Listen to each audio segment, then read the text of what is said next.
Chapter 9. On the Road Again.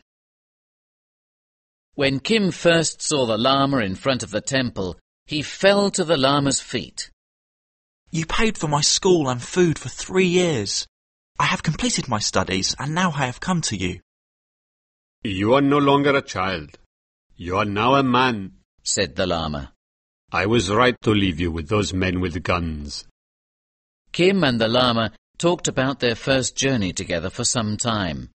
Then they decided on where to go next. The Lama wanted to go north to see the kind old lady who lived near Saharanpur. They took a train north to Delhi, and then from Delhi they took a train to Saharanpur. From there they continued their journey on foot. They walked across the countryside talking and praying.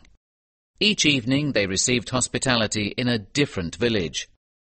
Sometimes they stopped along the roadside, and the Lama pulled out his illustration of the Wheel of Life. He explained to Kim how people are born and die and are reborn again. He showed Kim the different hells and paradises.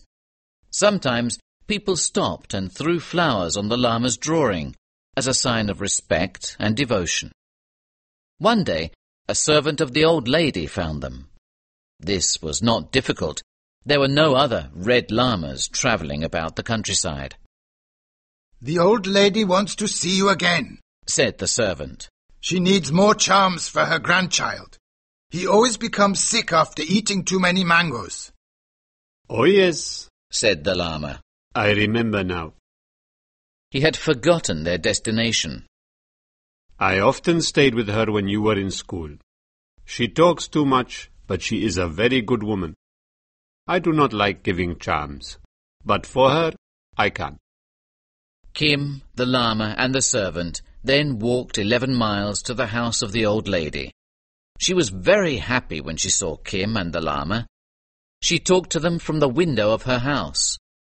"Oh, how handsome you have become," she said to Kim. "Many women must be in love with you." Oh, Maharani, replied Kim. You are still a great beauty. "Still?" laughed the old lady. "Maybe 20, maybe 30 years ago." After dinner, the Lama went off to his little room to sleep, and Kim stayed by the fire.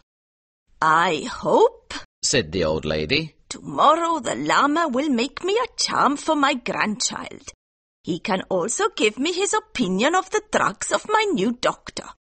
What new doctor, Maharani? said Kim.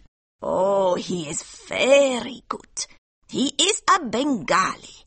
His medicines are very, very good. I myself have used them." Oh, be careful, said Kim, a little jealous of this new doctor. These travelling doctors sell coloured water and call it medicine. "Really? You doubt me?" said a deep voice from the darkness. The doctor came and sat next to Kim by the fire. They began to talk about medicine. When they were finally alone, the doctor, who was a very large man, said to Kim, "Ah, don't you recognize me?" No, why should I? I mean, said Kim, confused. Oh, it's you, Hurry Babu. How did you find me? Red Lamas are not very common in this part of the world, explained Hurry Babu. Also, Mahbub told me you were coming here. I bought a box of medicine and began my journey as a travelling doctor.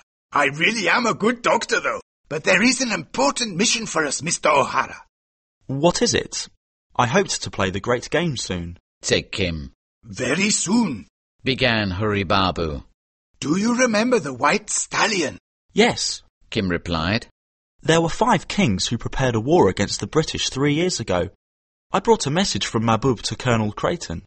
Exactly, continued Hurry Babu. But there was no war in the end. 2 of those 5 kings were paid by the British.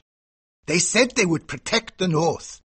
However, I have discovered that these 2 kings are now working with the Russians. In fact, a Russian and a Frenchman are now in the north, making promises to the kings and making maps. I am beginning to understand, said Kim. I am going to the north to see what these 2 are doing, said Hurry Babu. I would like some assistance. I am always afraid, you know. I am a Bengali after all. You do not need to travel with me. If you are near in case of danger, that is enough. So, you must persuade your Lama to continue his search for the river of the arrow to the north. That will not be difficult, said Kim. He comes from the hills and suffers greatly in the heat of the plains. The next day at noon, Hurry Babu left. That evening, Kim and the Lama also left for the hills. It had not been at all difficult to persuade the Lama to continue his search in his cool hills.